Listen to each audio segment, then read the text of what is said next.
Schools in North Andover, Massachusetts are now sending students home with fat letters.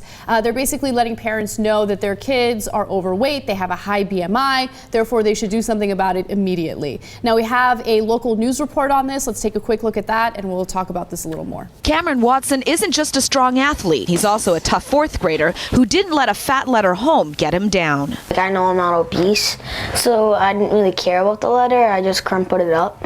Letters like this one going to plenty of homes throughout the Commonwealth. The Department of Public Health says 32% of our students have a body mass index that shows they're overweight or obese, and these letters are supposed to be a helpful tool for parents. Cam's dad says they're a waste. They don't take into account muscle mass. How is that kid obese? By the way, he's 4'7" and weighs 97 pounds, and he plays football. And as you could see, he also does a little boxing.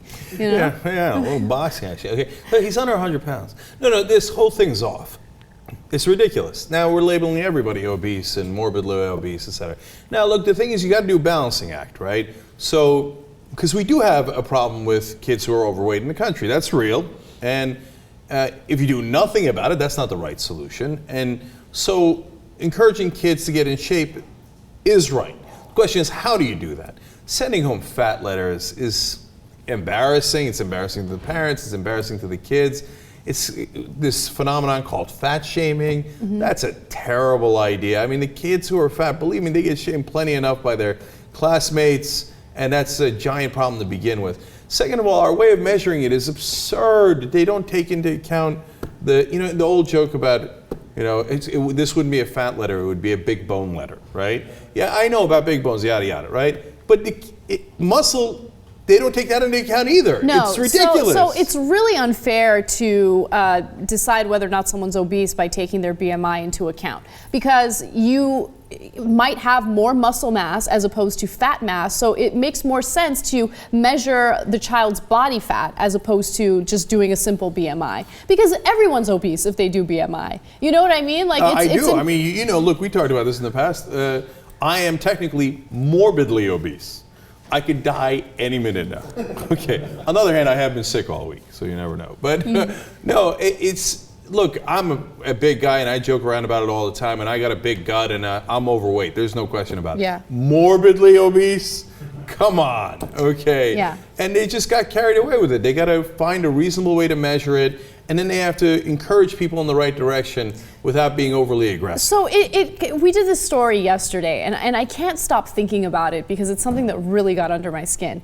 A school district in San Diego got a grant to basically allow their students to do yoga as part of physical activity. Okay, so the students will have a choice, and they can opt out if they want. And this conservative couple in San Diego, and San Diego is a pretty conservative area, are suing the school district because they felt that that was a promotion of a specific type of religion. Now, keep in mind that because they think yoga is religious.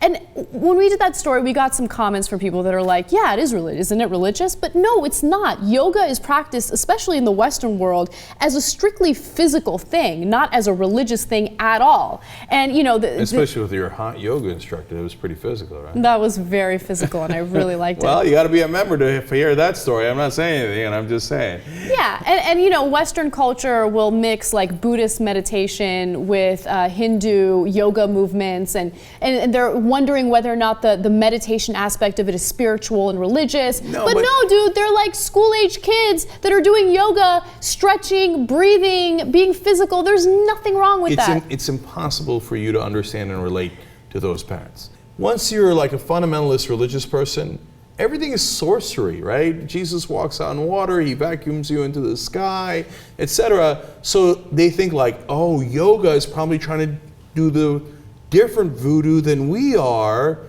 What if it captures our kids into doing their voodoo instead of our voodoo? The law firm that's working for them is the same law firm that's fighting to get Christianity implemented in the curriculum in public schools. Yeah, of course, because they think this is competition. Yeah. Like, no, your voodoo is unacceptable. You have to go with our voodoo.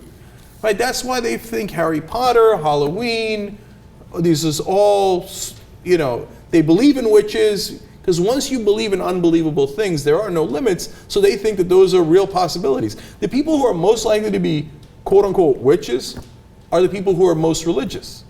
Because a person who's not religious doesn't believe in witches. They think it's crazy. But a person who's a fundamentalist is already crazy. Yeah. Do you see what I'm saying? You've already bought into the fantasy. So you're just arguing on whether you're elven or dwarf. Anyway, those poor kids in San Diego, if the couple wins, I mean, all of those kids will get yoga taken away from them, which really sucks because it's a great form of physical activity. And it teaches you to become, it really is. Oh, come on, calm down. Said the morbidly obese guy.